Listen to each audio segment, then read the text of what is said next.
Hey, welcome back to another episode of the Bible and Life podcast. My name is John Whitaker, and I'm so glad you're joining me here on the show. Our heart here, our goal really on the Bible and Life is to provide what I call blue jeans theology. That is Bible teaching that is in the language of everyday life, in the context of everyday life, so that right there in where we live every day, we can actually walk with Jesus and follow Jesus every single day of our life. That's the heart, that's the goal. That's really what we're after. And in addition to the Bible and Life podcast, if you didn't know or hadn't heard about it yet, I have another podcast. It's a little bit different than a typical podcast called The Listener's Commentary. It's the Listener's Commentary on the New Testament. And specifically what it is I'm creating really a commentary on the New Testament, much like a written commentary that just walks straight through books of the New Testament, chunk by chunk, paragraph by paragraph, explaining what's going on, showing how it fits into the whole context of the book. And so I'm just guiding you through individual books of the New Testament. So far, I have 9 New Testament books done. I'm a little over halfway through the Gospel of Luke as well, and just working our way through that. Lord willing, in the next couple of years, we'll have the entire New Testament done in an audio commentary fashion. And so if you're reading through some books and you're just looking for guidance, man, the Listener's Commentary is a place to go.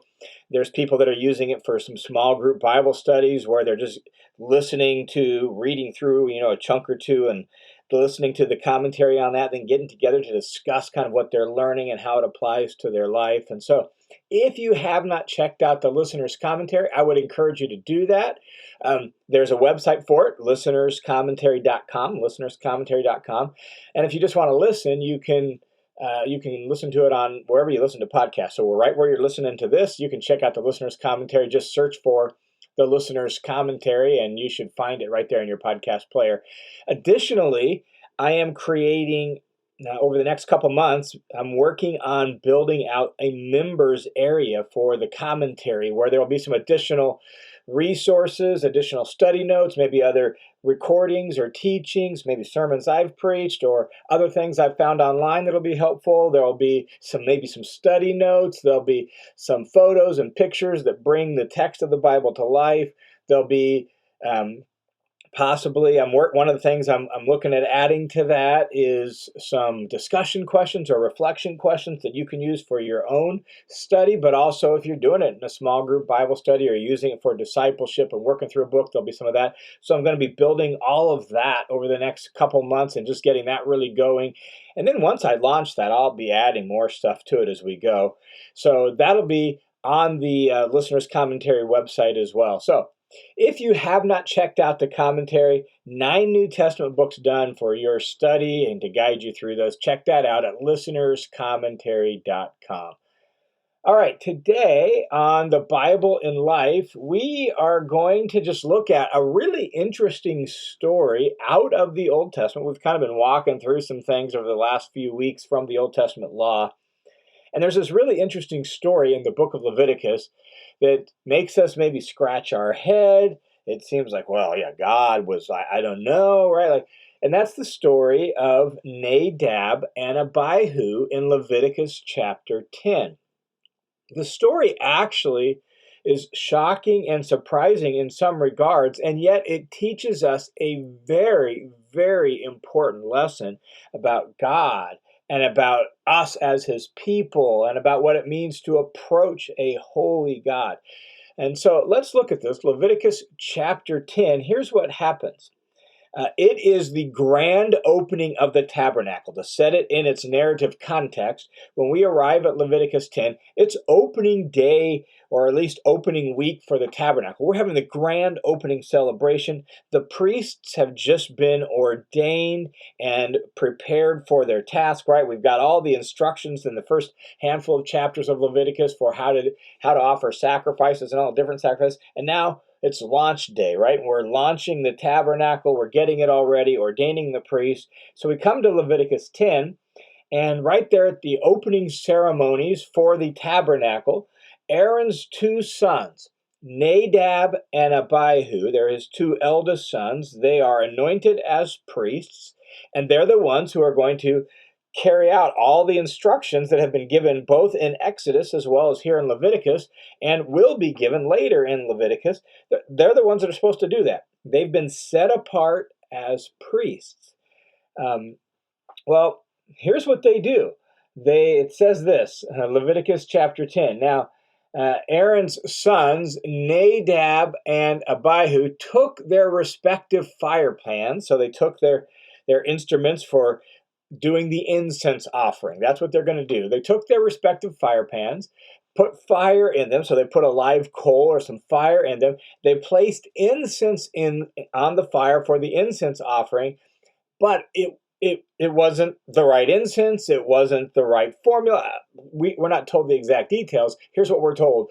And they offered strange fire before the Lord, contrary to what he'd commanded them. They offered incense that was contrary to the very instructions and commands that God had given them. It's opening day. It's the grand opening celebration of the tabernacle, and these two priests already go rogue and just decide, it doesn't really matter. We can do whatever we want. They offer some sort of unauthorized incense before the Lord. Now, we don't know if the problem was that it was incense, that was typically used for pagan worship, or, right? Like, we're not told specifically what was wrong with it. What we are told it was contrary to God's command, contrary to God's instructions. They just went rogue, and they did their own thing in offering the incense offering. Now, how is God going to respond to that? Well, here's what happens. Verse 2. Fire came out from the presence of the Lord and consumed them, and they died there before the Lord. So here's grand opening of the tabernacle, and Aaron's two sons, freshly anointed as priests, given the instructions for how to carry out their duties, just decided to do their own thing, go rogue, and God executed them, killed them right there on the spot in the tabernacle before the Lord. They died there before the Lord. That's surprising and shocking in some regards, isn't it? And it makes us wonder, wow, like what's going on and why did God do this, right? And it seems like that's pretty extreme on God's part, right? And yet, the explanation or the rationale given by Moses to Aaron is this in verse 3. It says this, Moses said to Aaron, this is what the Lord spoke, saying, by those who come near to me, I will be treated as holy, and before all the people, I will be honored. And so what Moses is saying to Aaron is, look, the priests are consecrated, they're sanctified, they're set apart for their special tasks, right? They've got a high responsibility, and that high responsibility means they need to treat God in an honorable fashion. They need to honor him as holy. Like God is the true Holy One. They are set apart as his priests. They can't just be doing their own thing. That God must be treated as holy. And they didn't do that. And so God can't be treated as ordinary, profane, common, right? God's commands can't be just treated as, they don't really matter. We can do whatever we want.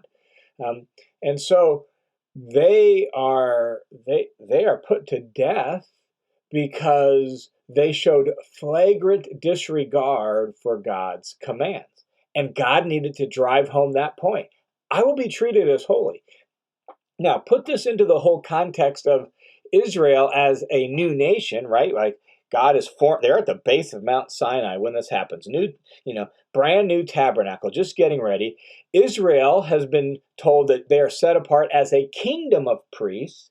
And so what the priests are within Israel is among the nations, right? Like they represent God to the nations.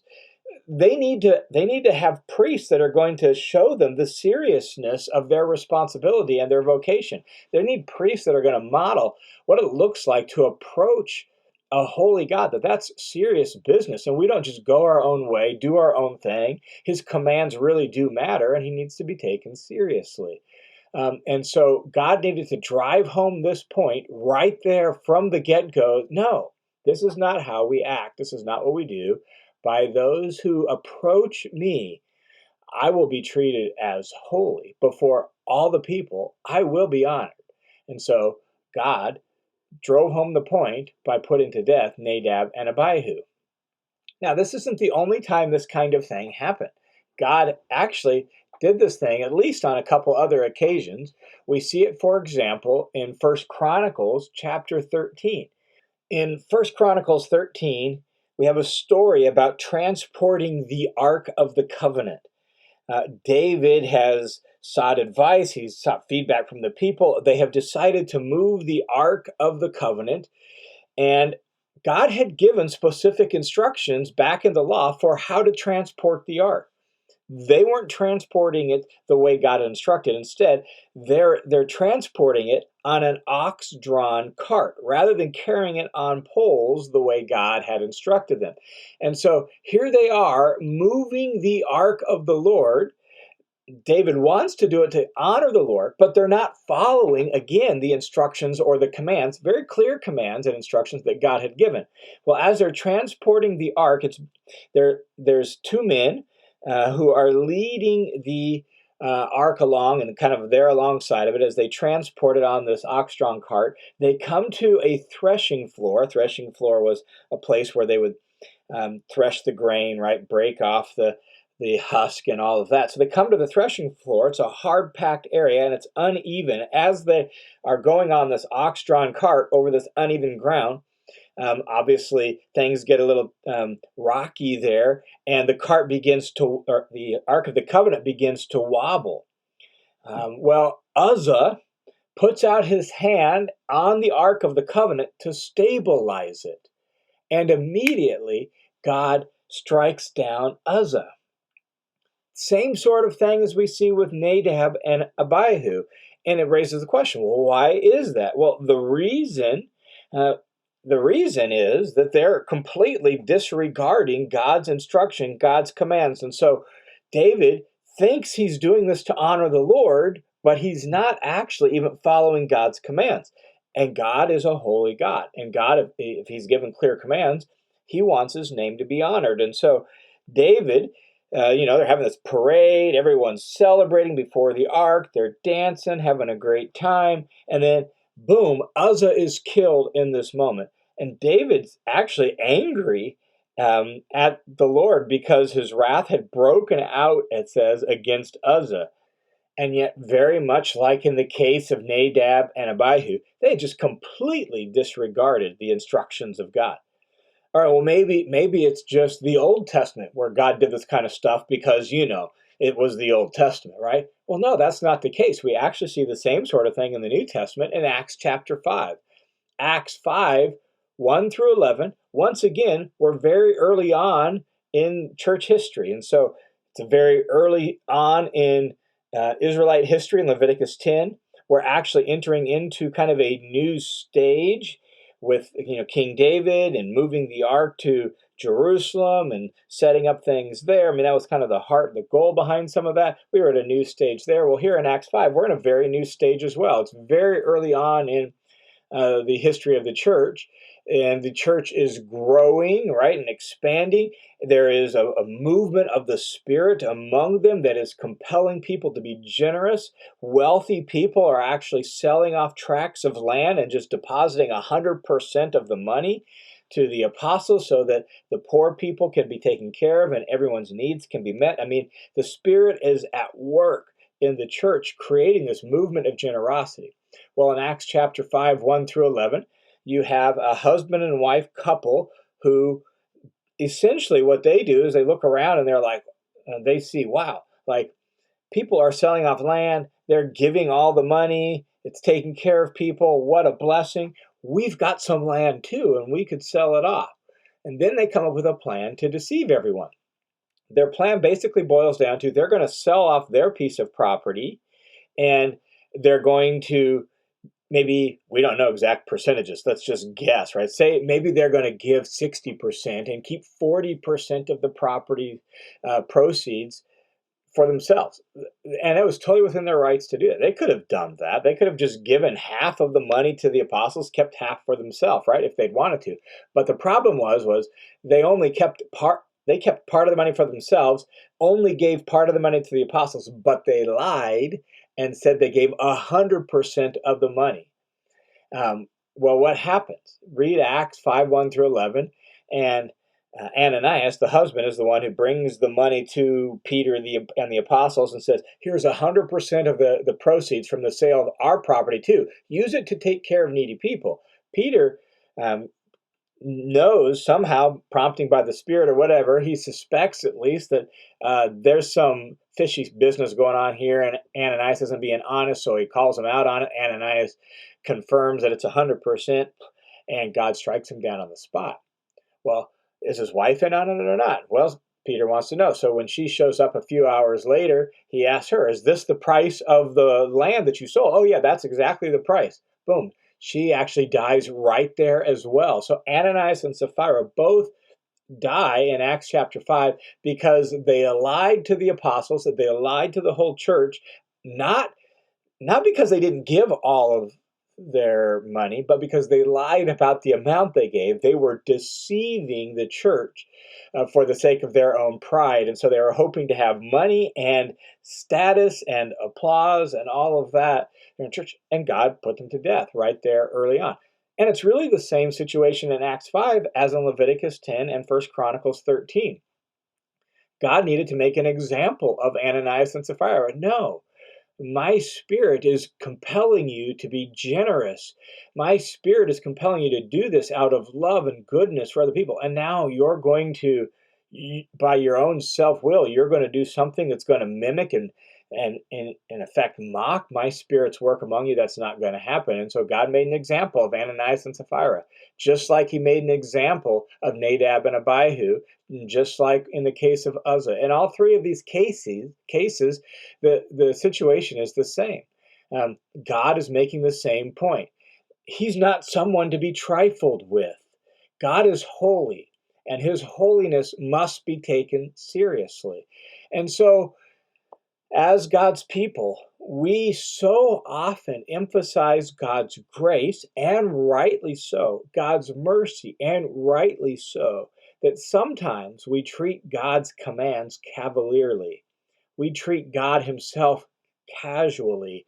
And we really need to remember the words of Leviticus chapter 10, that by those who come near me, I will be treated as holy.